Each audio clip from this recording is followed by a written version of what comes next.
Vamos então passar para o terceiro bloco, conversar com a Camila Rocha, que é cientista política e pesquisadora do SEBRAP. Tudo bom, Camila? Como vai? Tudo bom, José Roberto, Alberto. É um prazer falar com vocês. É sempre bom falar contigo. Além de estudar a extrema-direita no Brasil, ela tem um livro muito bom, que é o título eu acho sensacional, não me canso de repetir, que é Menos Marcos e Mais Mises, né? Com relação, uma referência ao autor preferido aí dos liberais, ultraliberais. Camila, a pergunta que a gente propôs para esse bloco aí, espero que tenham te avisado com antecedência qual seria, para você não ser pega de surpresa, é quem são os favoritos para liderar a extrema-direita no eventual pós-Bolsonaro? A gente não sabe ainda o que vai acontecer com o Bolsonaro, se ele vai perder os direitos políticos ou não, se ele vai eventualmente ser preso e tal, mas, pela primeira vez em muitos anos, a liderança dele na extrema-direita está sendo contestada. A gente viu essa semana o governador de Minas Gerais botar né, as manguinhas de fora, já tentando se posicionar aí para a eleição de 2026. Como é que você encara essa questão? Pois é, então, eu entrevistei, na verdade, alguns bolsonaristas, né, logo depois da invasão, mas eram bolsonaristas moderados. E aí o que eles me disseram era isso, que eles, enfim, numa próxima eleição provavelmente iriam escolher ou o Tarcísio de Freitas, né, o atual governador aqui de São Paulo, ou então justamente o governador de Minas Gerais. Acho que não é à toa que ele deu aquela declaração. Mas eu acho que pensando especificamente na extrema-direita, quer dizer, nesse grupo que de fato está mais radicalizado e que inclusive até viu com bons olhos, né, o que aconteceu em Brasília. Eu acho que a tendência, quer dizer, sem a figura do Bolsonaro, sem as figuras, né, enfim, da família do Bolsonaro, é uma fragmentação mesmo entre várias lideranças políticas do campo, tanto do campo religioso, né, tanto que a gente observou algumas lideranças do campo religioso tentando, né, fazer uma ponte ali, falar, ok, foi grave, mas veja bem, ao mesmo tempo as pessoas estavam revoltadas, e também do campo ligado às forças de repressão, né? Então, tanto das polícias militares como das próprias forças armadas, né? Que vocês estavam falando aqui antes. Eu acho que Uhum. tende essa fragmentação, por enquanto. Bom, Big entra na conspiração também. Você vê, mas Camila, você vê ambiente, assim, independente de nomes, né? Você vê ambiente para esse radicalismo da extrema-direita permanecer até a próxima eleição? Ou você acha que isso foi sei lá, um delírio ali coletivo que o Brasil entrou de 2000 pós-Lava Jato, vai de 16 para cá, que culminou no Bolsonaro? Porque esses dois nomes que você citou, Romeu Zema e Tarcísio, né? Tem ali, são conservadores, querem reorganizar o campo conservador, mas até agora estão mantendo uma diferença com relação ao Bolsonaro, né? Qual é a sua visão? Você acha que essa agenda ultraconservadora contra a vacina, a favor de golpe, bandido bom é bandido morto, contra liberdades, eles falam que são a favor de liberdades, mas são contra, na verdade, as liberdades, né? Você acha que a agenda deve perdurar até 26 ou você vê ela esfriando no mundo todo, ela perdendo espaço? Olha, essa é uma pergunta muito boa. Eu diria que a gente pode esperar uma permanência enfim, desse radicalismo, né, e mesmo essa mobilização, né, das pessoas a médio prazo, assim. Então, porque se a gente for pensar, né, não foi um evento isolado, ou mesmo o atentado à bomba não foi um evento isolado. Desde 2021, pelo menos, existe né, as pessoas que estudam, né, mais de perto, assim, essa mobilização, falam que desde 2021, na verdade, tem uma campanha, uma verdadeira campanha, né, na sociedade, de mobilização constante dessas pessoas. Então, num certo sentido, eu acho que isso não vai ser desmobilizado tão cedo assim, entende? Inclusive porque, se a gente for pensar nos acampamentos, né, que duraram aí 2 meses e meio, as pessoas que estavam presentes ali elas criaram laços de solidariedade, de afeto entre elas, né? E agora, enfim, até por conta da prisão, né? Do fato de várias terem sido indiciadas, isso acaba fazendo com que exista uma espécie de, vamos dizer assim, evento que afetou o coletivo, né, negativamente, e a tendência é as pessoas se unirem cada vez mais, né, uma espécie de abraços dos desesperados. E a gente pode, sim, claro, pessoas mais radicais podem sim continuar né, agindo, inclusive, em pequenos grupos, ou até mesmo sozinhas, né, como a gente viu ali com o atentado né, que teve em Brasília antes. Então, isso pode sim, a médio prazo, continuar acontecendo. Bom, Camila, eu tenho uma pergunta para você, só que antes eu vou fazer a coisa que eu devia ter feito no intervalo do segundo bloco, mas estúpido eu não fiz, que é dar a parcial da nossa enquete. A enquete, para lembrar, é como o Lula vai combater o golpismo dos militares. A resposta do Bombig foi: Lula deve ser firme, mas sem dar tapa na mesa. E a resposta do público foi: não vai. Por enquanto, Bombig, você está se redimindo. 56% estão gostando mais da sua resposta e 44% estão na resposta do público de que o Lula não vai combater o golpismo. Então, você está redimido por enquanto aqui, Bombig. Bem jogo, bem jogo. Vamos lá. Camila, a minha pergunta para você é o seguinte: saiu essa pesquisa na semana passada, a pesquisa do Datafolha, e as pessoas falaram em 93%, mas eu sou um pouco, eu arredondei para 90% contra o A, porque se você pegar quem não sabe, o cara diz que não sabe, não respondeu, veja bem, tal, em cima do muro, dá 10% de golpistas, digamos assim, né? E cerca de 25% mantém o apoio ao Bolsonaro, mesmo depois do que aconteceu no dia 8. Você acha que é por aí mesmo? A gente tem 10% de gente de ultradireita, de extrema-direita, que não importa o que aconteça, vai continuar defendendo o golpe, vai continuar trabalhando contra a democracia, e um universo maior, de 2,5 vezes maior, ou seja, 15% de... Eu não gosto de dizer bolsonarista moderado, porque para mim o bolsonarista para ser bolsonarista ele precisa ser radical, mas que seja pelo menos que não declara explicitamente apoio ao golpe. Você acha que essas proporções são por aí? E aí a minha pergunta para você é, bom, esses 10%, se tiverem a opção de votar no Bolsonaro, no filho do Bolsonaro, no sobrinho do Bolsonaro, vão votar no Bolsonaro. E os outros 15%? Bom, então, eu acho que sim, eu acho que essas estimativas são acertadas, sim. Eu acho que, inclusive, elas fazem sentido com o que a gente veio observando, né, nos últimos 3, até mesmo 4 anos, né, desde o início do governo Bolsonaro. Agora, então, eu acho que o ponto eu achei interessante isso que você falou, né? De tipo, para mim todos os bolsonaristas são radicais. Eu acho que sim, no seguinte sentido, né? Nessa espírito antissistema do bolsonarismo, eu acho que com certeza.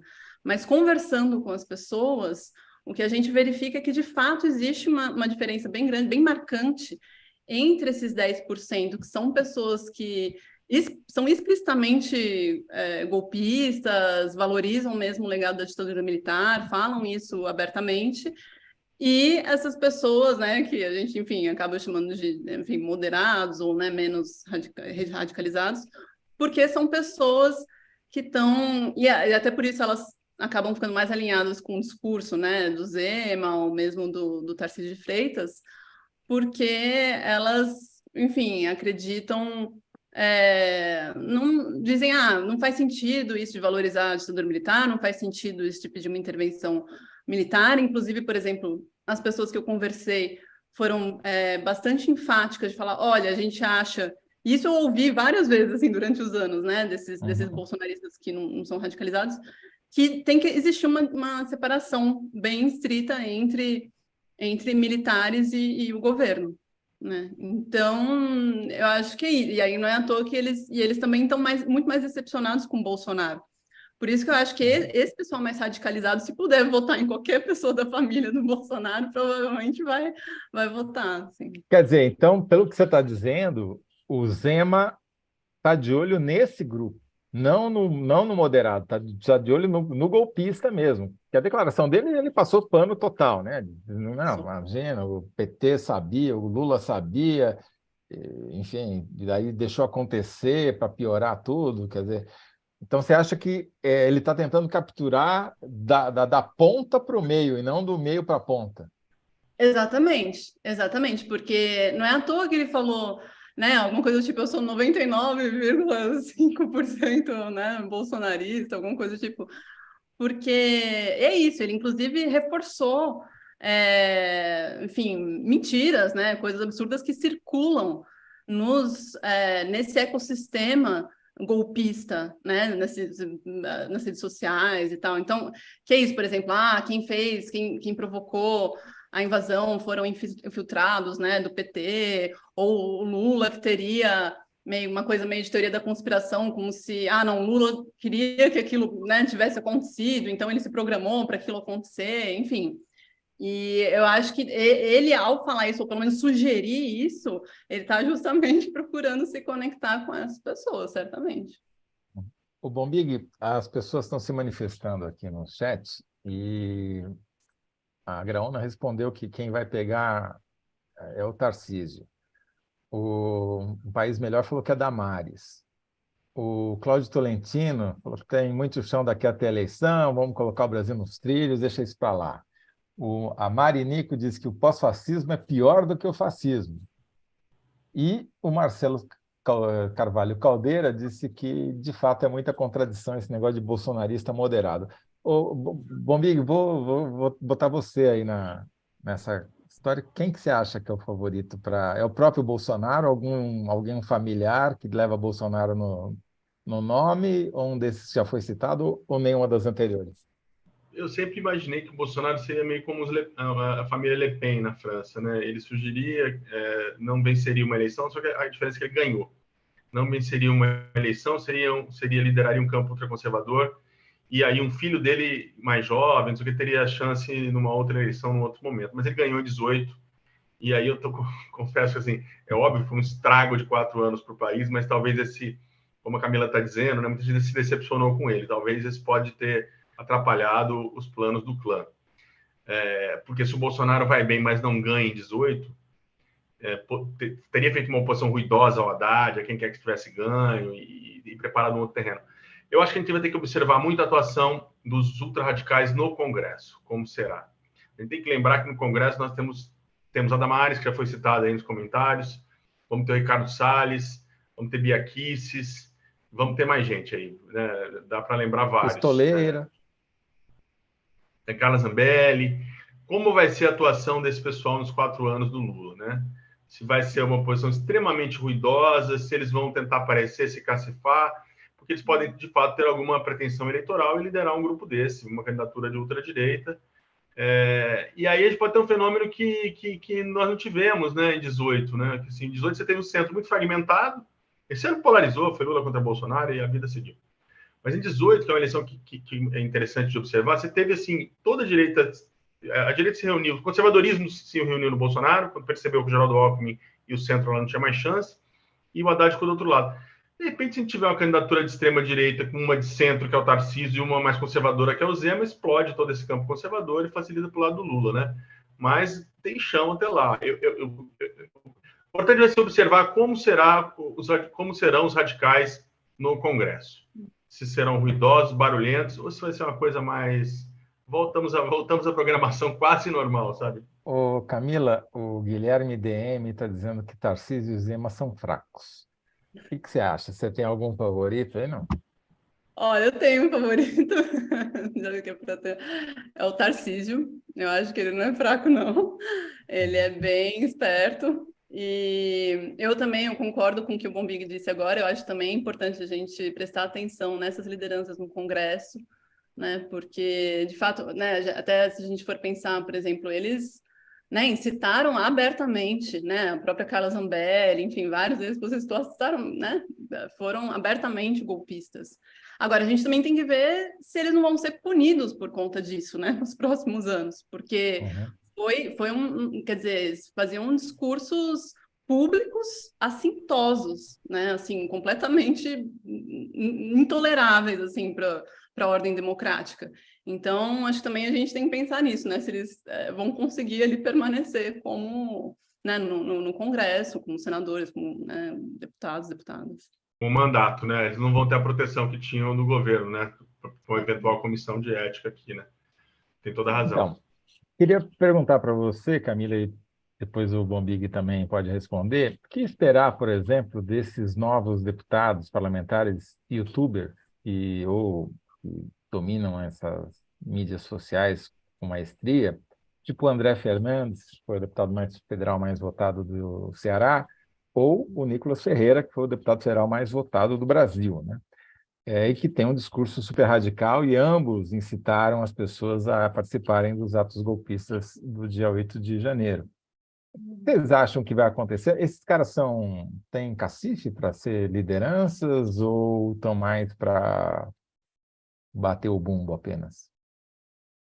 Olha, a princípio, eu não descartaria, não. Eu acho que tá em aberto, né? Se realmente a figura do Bolsonaro, né, se desgastar, né? Esses nomes da família dele, meio que não se pronunciarem, continuarem, né? Meio nesse silêncio meio estranho, assim, meio entrecortado. Eu acho com certeza uma figura, principalmente se for jovem, e principalmente se for alguém novo como esse que você citou. Eu acho que tem toda a chance, inclusive pensando que é isso, né? É sempre bom reforçar que a extrema-direita no Brasil tem um capital digital gigantesco, né? Eles têm um alcance muito grande por conta desse capital digital acumulado. Então, mesmo que seja alguém novo, né? É uma pessoa que, né, dependendo de como for, rapidamente consegue aí alcançar muitas pessoas ao mesmo tempo, né? Então, consegue crescer publicamente, sabe? Perfeito. O Bombig, vou então passar para você outra pergunta aqui. Está até cheio de comentários, vocês estão conseguindo. Achei. Tá alta a moral de vocês aqui. E o Mourão e o Moro? O que vocês acham, Bombig? Pois é, essas duas figuras saem. O Moro sai muito desgastado do processo eleitoral, né? De uma maneira geral, né? O Moro, lógico, depende da atuação dos dois no Senado, né? O Mourão rompeu com o bolsonarismo, praticamente, no pronunciamento que ele fez de final de ano, né? Ali, quando ele usa a cadeia de rádio e TV, né, para, de alguma maneira, se contrapor o Bolsonaro, ele está fazendo um outro jogo, né? O Moro, a volta dele ao Bolsonaro, né, no debate da Band, né, da Band Law, que a gente estava lá, né, e viu ali com os próprios olhos para acreditar, né, do lado, depois de toda a desavença, eu acho que diminui o capital político dele. Tem uma coisa em política que, assim, né, todo sujeito sai da eleição, você já ouviu isso 1000 vezes, Camila deve ter ouvido também. O sujeito sai do segundo turno derrotado e fala: eu sou dono do capital político de não sei quantos milhões de votos. É nada, ninguém é dono desse capital político, como se esse voto fosse dele, ele vai levar, né? E na outra eleição ele largasse com isso debaixo do braço. Ele não vai largar com isso. Mesmo o Bolsonaro, que o Aécio, por exemplo, em 14, foi bem no segundo turno. Olha o que aconteceu com o PSDB em 18. Uma coisa, bom, teve um desastre da Lava Jato pela frente, mas enfim. O Bolsonaro não é dono desses milhões de votos. Só que, assim, eu nunca vi alguém derreter o capital político tão rapidamente, né? Tão rapidamente. O cara está derretendo esse capital político e aí, de fato, está voando um monte de voto, vamos pensar dessa maneira, um monte de apoio e está todo mundo olhando. Agora, se fragmentar demais, não resolve. Vai ter que ter alguém que consiga amealhar, consiga juntar todo mundo e dizer, ó, esse é o nosso cara. Isso eu acho que é a dificuldade deste momento. Eles vão demorar um pouco. E eu acho que o Senado não é um bom lugar para se fazer oposição.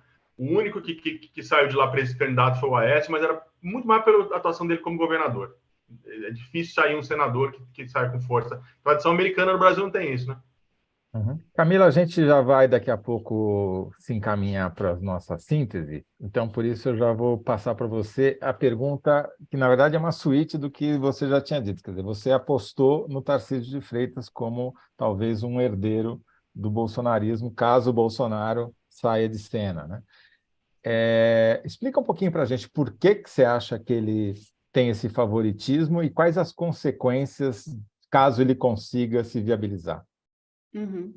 Bom, eu acho que o Tarcísio é a figura, né, mais propensa a substituir aí a liderança no campo da da direita, mas da extrema-direita, pelo seguinte: durante, né, o governo do Bolsonaro, ele foi muito exaltado como uma pessoa, né, muito capaz, né, que fazia grandes obras, né, responsável por grandes obras de infraestrutura, eficiente, e, ao mesmo tempo, ele não é alguém, né, dado a grandes arroubos retóricos, né, ele tem um perfil mais conciliador, que é justamente, se a gente for olhar para a maior parte do eleitorado de direita hoje, é o que as pessoas querem, né? Alguém que seja eficiente, conciliador, mas, né, que seja conservador, que esteja comprometido ali com a defesa das pautas. E assim, o Tarcísio, ele é governador do estado de São Paulo, quer dizer, ele tem muito poder e ele está associado com Gilberto Kassab,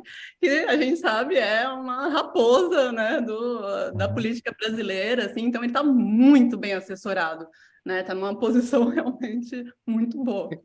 Quer dizer, o Tarcísio tem a caneta, come do centro para a ponta e não o contrário, como o Zema está fazendo, e está associado a um político quântico que está em todos os lugares, em todos os governos ao mesmo tempo, tudo sempre agora, né?